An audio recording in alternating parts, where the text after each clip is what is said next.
Welcome to Ears to Feel. This episode is titled Blinded.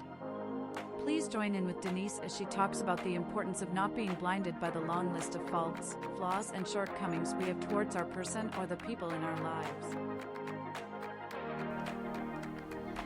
Hey everybody, welcome to another episode of Ears to Feel.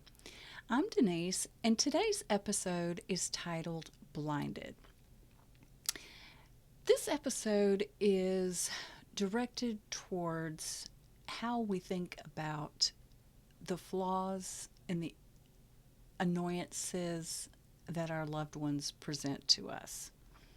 How we can get blinded and consumed at the negativity that surrounds the daily annoyances and irritants and flaws that the people in our lives bring to us.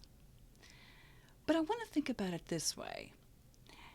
Think about not having those very people in your life who are frustrating, irritating, and annoying you.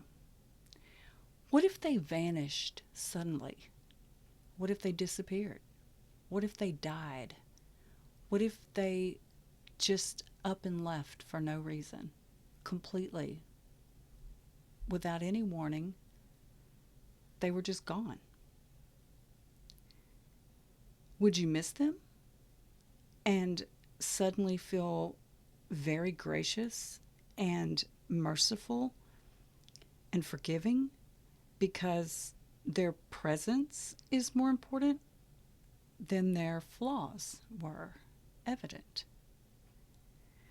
Think about this when the situation arises to be ungrateful and unappreciative and perhaps less patient, which we all can be.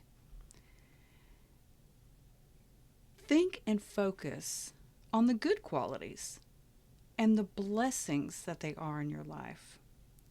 And then maybe the good will outweigh the bad in our minds, because what we think about and how we're thinking about them will present itself in either a good attitude or a bad attitude, positive thoughts or negative thoughts.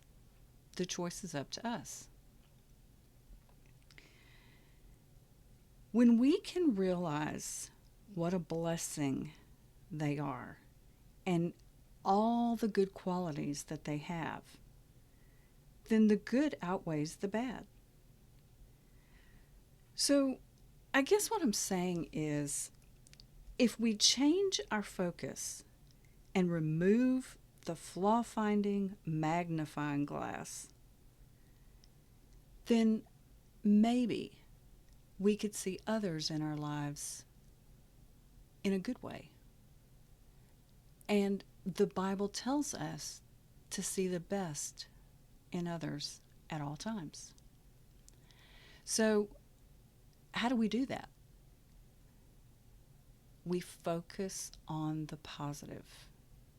We take off the fault-finding glasses, the critical looks, the critical statements, the ever-present, I see what you're doing, it's annoying me, why do you do that? Can you stop doing that? I've told you already, don't do that. When we can stop that and we can focus on, if this person was no longer in my life and all I saw was her shoes in the corner, or her shirt hanging across the chair, or the empty bed that she used to lay in, or his cap hanging on the dresser, his work boots by the back door that he took off after working so hard in the yard.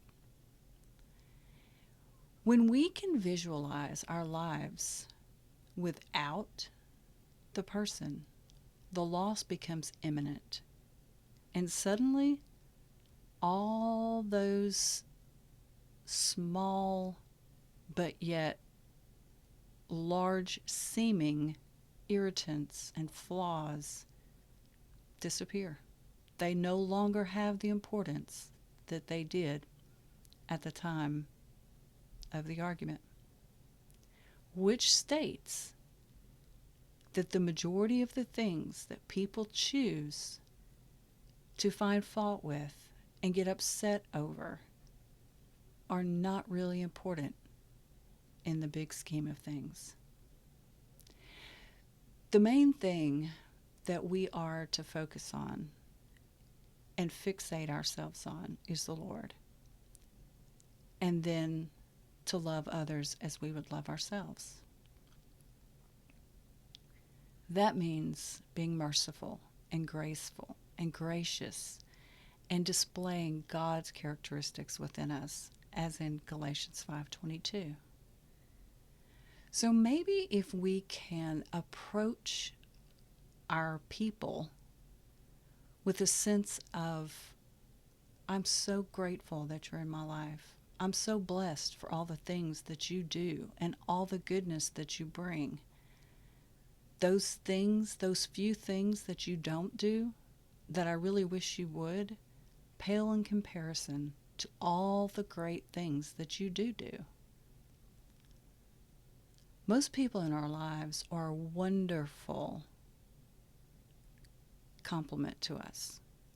They bring great value and treasure to our lives daily. But sometimes we get short-sighted and we get impatient, and all we focus on is what's lacking in them. And most of the times, it's because our minds have become negative. Not that there's really anything wrong with them. So just remember that. Next time you're quick to start an argument, or you're thinking that there's something wrong with the people in your life, stop first and think about what you're thinking about.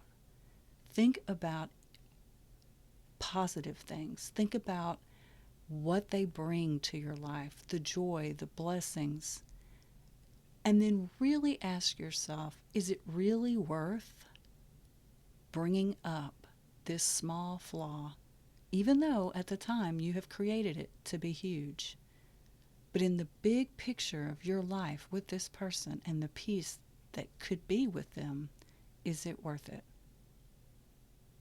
Think about that.